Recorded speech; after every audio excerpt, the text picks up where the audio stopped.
morning. Well, it's just after the morning, so I came in from a run about half an hour ago.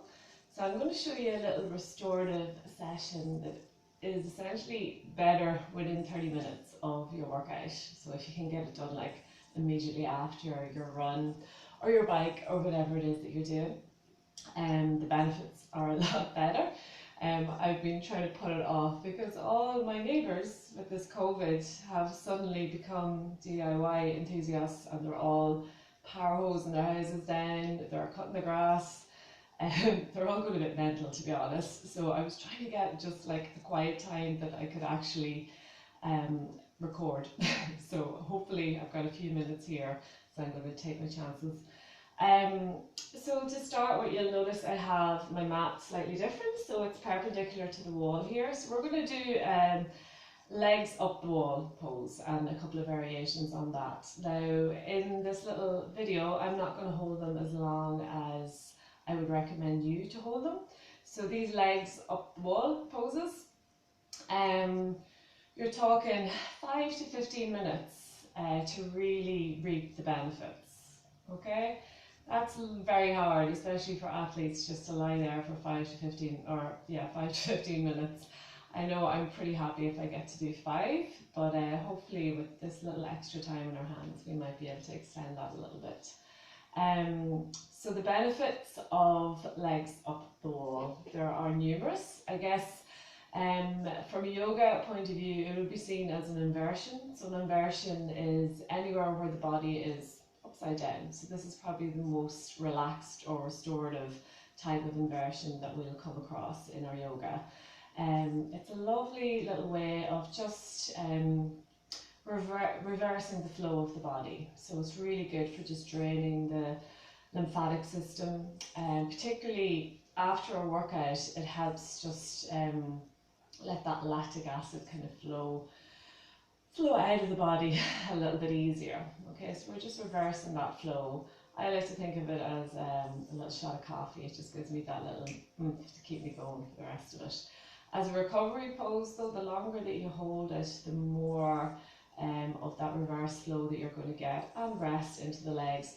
A really nice added benefit of legs up the wall for us is relaxing and lengthening the hamstrings and creating a little bit of space in the lower back. So you'll see now when I go into the pose. Okay, so we'll make our way to the wall, nice and gently. Get as close to the wall as you can. And then we're going to scoot ourselves so that we're, again, nice and close to the wall. I don't usually have my bum right against the wall because I find that my lower back and hamstrings are a little bit too tight for that. So I'm slightly off the wall, maybe about a fist. But again, you might get a wee bit close to yourself. It is important that that lower back is connected to the ground so you get full advantage of this pose. And literally, all we're doing with our legs, so our legs, we're letting the wall take the weight of our legs. So the heels are just nice and gently relaxed into the wall. We can bring the toes toward the face if we want to feel it a little bit more lengthening into the hamstrings. And you'll notice I have and these are my props today. I had a sandbag, but I couldn't locate it, so I have a nice bag of porridge. I'm hoping this doesn't go terribly wrong. So another way of getting a little bit more length into the hamstrings, and it's important that we keep that weight, again, sandbag is a little bit better, keep that weight to the forefoot as we allow our heels to rest against the wall. And just that places a little bit of weight on the forefoot so that we're really flexing the toes and we're getting that nice little bit of length into the hamstrings. Okay, with our upper body, we can either just bring our arms out in line with the shoulders, palms open, and walk the shoulder blades together. Just check in the full length of the spine is connected to the mat. And again, if you find if your arms out wide but your hands aren't actually on the ground, just draw them down by the side. So it is a relaxing pose, it should feel restorative. And again, if you want to get a little bit more into the chest, you can bring your arms out into cactus arms, so little L shapes facing each other. And you're just going to close down the eyes here and just enjoy. So just breathe normal. If you do want to bring a little bit of meditation into it, by all means do. I find it's really good To not be checking your phone, not use this time to be kind of chatting with your mates or whatever. Actually take these, even if it's just 5 minutes, maybe even plug into your music, something nice and relaxing, and really just switch off. So just let everything go. Okay, so do try, it's 5 minutes. Again, you can build up to 15, but 5 minutes. And it really is best done if you do it every day. Okay, so you'll feel the benefits the more often you do this. So I'm already feeling that lovely length into the hamstrings, which is great, and we're probably only a couple of minutes here already. And again, you're getting that nice space into the chest. Again, you don't need to put that weight on the feet, you can totally just relax the feet. So it's just because I've been doing a little bit more running this last week with this little bit of extra time we've been given.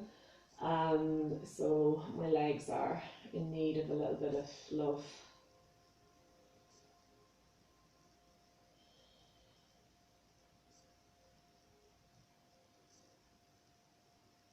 So again, as I say, best done within 30 minutes of your workout or your run or whatever you're recovering from. But this pose is actually lovely at any time of the day. It's really nice if you're just feeling a little bit stressed out, to be honest, just to hang out here at the wall, just switch off, turn on a bit of music, or not, just focus on your breathing. So use your breath as your little meditative focus.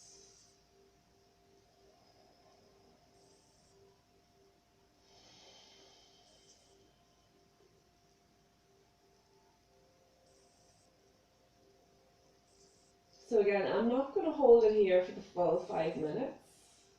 So I just want to show you a few little variations on this pose. So if you do have the weight on your feet, be really careful as you bend your knees. Just allow the weight fall into the wall, might be a little bit easier. And hope if you've got power so it doesn't end up all over the floor at this stage. Okay, so we're going to place that out of the way. We're not going to go back to that. So a few little variations on this. So you can start with legs up the wall and you can just stay there. Another little nice that I like to do, particularly after a bike session actually, is to use it as a restorative version of our figure 4 pose. So we're going to hug our knee in toward our chest, and then we're going to rest our right ankle just below our left knee, and we're going to come into a nice figure 4 with the legs. I'm drawing that right toe toward my knee, and that's just to protect the knee joints. Now you might find that you don't need to do that and the knee feels totally okay, but just if it does feel a little bit pinchy, it's always nice to bring a little flex there. Again, arms wherever you want, L shape, out in line with the shoulders. You can even just place them on the belly and just focus on working on a lovely belly breath here. And again, you can just stay here as you are. So you're taking the weight out of that left leg that is usually suspended in this pose when we do it on the mat. If you want to get a little bit deeper though into the glutes, so just maintaining that connection of the lower back on the mat, we're going to bend that left knee and we're going to drag that left heel down along the wall, and we might even bring that left foot flat onto the ground. Again, keeping that nice figure 4 shape, keeping that little flex of the knee. And again, we can adjust that foot along the wall until we feel that right into the right glute. So you might be tempted to come all the way down, but if by doing that the lower back starts to become disconnected from the mat, because you're not going to be fully supported there in your lower back, then just bring the foot back up. So it's more about once you're finding that openness into the right hip and into the glute, that's all we're looking for here. And then you're just relaxing into the pose, so we're not having to hold this leg like the way we usually do, which is really nice. So just relax into that. Again, employ those lovely belly breaths. Deep inhale through the nose, deep exhale through the nose.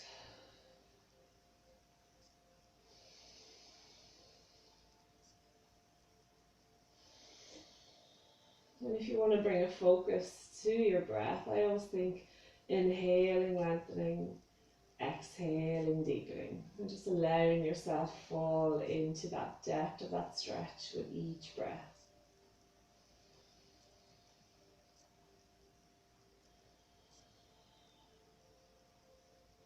Again, 5 to 15 in this would probably be a little bit too excessive, to be honest, but you don't want to get too loose into the hips.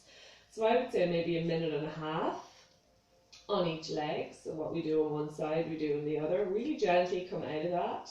Again, we're bending our left knee in, drawing that left ankle to rest just below the right knee. And don't feel that you have to bend that right knee, okay? You might already be feeling, oh, that's lovely, I'm just going to work here, that's great. Getting a little openness into the left hip. Maybe I'm drawing that right toe toward the face, feeling a little stretch into the hamstring, calf, maybe even Achilles. Again, if you do have a little small sandbag, you can always place it on that foot to add a little extra weight. So it's restorative in nature, so you're trying to let the props melt you into the pose, as opposed to you feeling that you're actually holding the pose. So again, we might bend that right knee, we might rest that foot onto the wall, and it might be that it just comes to here. You might bring it a little bit closer. Again, no deeper than that shin is parallel to the ground, okay? So there's no point in having it down here, because you're getting rid of that openness into the glute, which is what we're going for here. So glute and left hip is what we're looking at. Again, adjusting that foot until it feels like you're hitting the spot. Everyone's going to be a little bit different. And again, arms for you wish. Again, a little deeper version of our figure four. Often we'll start with our ankle just below the knee, but if you want to bring it a little bit deeper, you can bring the outer blade of that foot, resting it onto the leg. So again, just little variations, but it's a really nice pose, especially when you're just allowing the wall to take your weight. It's a really nice pose just to play around with. So play around with it as much as you need until you feel like you're hitting that spot, and then just breathe into that spot. So everyone's going to be a little bit different on both sides. Again, you might find that this side's a little bit tighter, or it might be a lot looser. So again, just even noticing those little imbalances in the body. So a lovely one to do actually in these inversions if you suffer from blood pressure. Okay, so it just again allows the body to relax, reverses that flow. So you're kind of flushing out the legs here. Okay, so when you think about when you're doing your sport, the blood is always going to our extremities. So if you think after like a long hike, I know about myself anyhow, my hands are all swollen up, my feet feel pretty heavy, and my ankles after a particularly long run, they might be pretty swollen as well. So this is just reversing that. So it's allowing the blood flow back to where it's being pumped from. Okay, so obviously the heart's pumping blood all around your body all the time, so it's not like you're totally reversing that, but it's just giving those extremities a little release. So again, minute and a half, 2 minutes, really whatever feels good with you. And now last little variation on this pose. So again, we'll walk that foot back off the wall, slowly hug that left knee in, join it to the right. This is my favourite bit, but again, some people, particularly if you're quite tight in the hips, you're not going to like this. So I'm just scooching my way a little bit closer to the wall than I was in my figure four. Again, your choice, if you're right up against the wall, just make sure that lower back's connected or back off a little bit. And then I'm going to come into a lovely figure V. Okay, so a lovely letter V. I'm just allowing my feet fully relaxed, taking the weight out of the legs, but I'm getting a really, really lovely stretch into the inner thighs here, right into the groin. Again, those legs might come down a little bit further and a little bit restricted by the door frame here. And you'll see people who are really hypermobile in the hips, their legs might come all the way down to the ground. I don't think I'm actually not aspiring to get to that point. But I mean, don't be worried if you're a little bit, if your legs are a little bit closer together, or if you're a lot wider. Okay, everyone's going to be totally different here. The important thing is that you're allowing the wall to take the weight, and that you're feeling a really beautiful stretch all in along the inner leg. Okay, so even from below the knee, all the way up into the groin. And again, sometimes in this pose, now I'm not pressing my hands into the legs, but actually just that little weight feels good. Or again, I can come into my cactus, arms out. If I want to bring it a little bit more into the shoulders and the chest, I can always extend my arms back. Again, resting the hands down, So I'm really trying to open up into the chest here, into the shoulders. But again, if it doesn't feel so restorative or so relaxed, just take them back out again. And again, you can stay here for, I wouldn't recommend 15 minutes because it is quite an intense little opener into the hips. But anything between 5 and 10. And again, you know yourself what feels good. Again, this one's a nice one just to rest your hands in the belly and focus on that lovely rise of the belly. And then sinking that lower back into the ground. And again, hang out here for as long as you wish.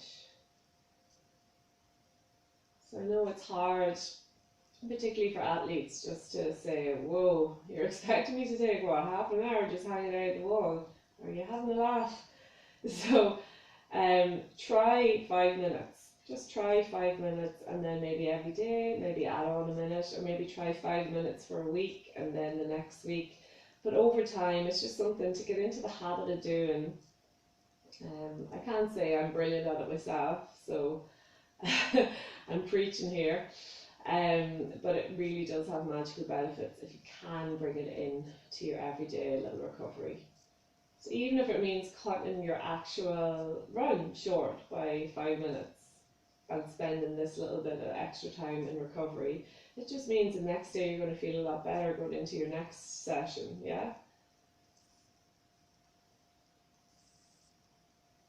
So I'm showing you these poses, but I don't expect you to listen to me while you're doing them yourselves, okay? Because I would prefer that you totally switch off, okay? So you've seen the little sequence, you know the story. So I'm just showing you how to get in and out of them, what you should be feeling. I'm not going to say what you should be holding, because nothing should feel really held. So what you're opening up into, what muscles that you're releasing. Okay, this one, again, hard enough to come out of. Little bit by little bit, bringing those legs back together. If you need to bring a little bend into the knee. A little variation on that just before I finish off. So some people find the V is a little bit too intense. You can always come into a little diamond shape. Again, resting the outer blades against the wall. Soles of the feet pressed together. And again, sometimes just resting the hands here. It's just as a weight too. I'm not really pressing into them. That's making it an active pose, which again is quite a nice little opener into the groin, but just for this one it's just restorative. So we're just allowing the wall take the weight and just relax. So again, just slight variation on our V. Okay, so coming from our V, coming from our diamond, our legs are back up the wall. We're going to hug our knees in toward the chest. Maybe press our way a little bit away from the wall here, because it's quite hard to roll out of this. And then just gently rolling over onto one side, pressing your hand into the mat, tucking the chin in, and rolling back up to seat. And that is our little sequence for legs up the wall. So as I say, do it at your leisure, but do try to bring it into your regular practice. So it's not like a one-off thing that you do. You will still get benefits, but you're going to really reap the rewards if it becomes part of your everyday recovery. Just on the topic of recovery, I've got 2 nice little products. Don't worry, I'm not getting sponsored. I wish. But they're 2 little products that I tend to use a lot. So one is actually an Irish manufacturer. They're called Flying Wind, and it's an arnica calendula balm. Okay, so it says exactly what it does exactly what it says in the tin. So it's relief for muscles, joints, bruising and swelling. It can be used as a massage balm, but I actually like just to work it into any little niggles after a workout or maybe before you go to bed. It has like little kind of granular bits in it too, so it's quite nice on the skin. It's kind of exfoliating. The other one that I've used for quite a few years now is called Morgan Blue. I'll bring these up to the camera now in a second so you can have a quicker look at them, or a closer look at them. Morgan Blue, it's a muscle relaxant. Again, can be used for massages. A lot of the guys who do like the Tour de France, a lot of those multi-day stage races, they use this, and again, it's just to help what's the word, make the recovery quicker. there's a word for that. Anyway, to accelerate the recovery process. Okay, so it's really nice. Again, you just rub it into your muscles. You don't have to be a massage therapist to use these. I'm finding at the moment I would go to a local guy here, Bobby Conlon's excellent massage therapist. Again, I'm not sponsored, but I'm really missing those sessions at the moment, particularly because I probably am doing a few more miles than I would have been, just with the extra time. So I'm trying to consciously look after myself from the recovery point of view, as well as getting those extra little sessions in when we can. So yeah, as I say, I'll just bring them up to the camera. Hopefully you can see it. So that's Morgan Blue. I usually get that in wiggle.com or .co.uk, and then the Flying Wild. Don't know if you can get that, but Flying Wild Arnica Collagen Balm, and they've got loads of other lovely little balms as well that you can get for different things, but that's a particularly good one for the muscles. Anyhow, that's enough for now. I have to go to work this afternoon, so thank you for joining me, and hopefully see you guys soon.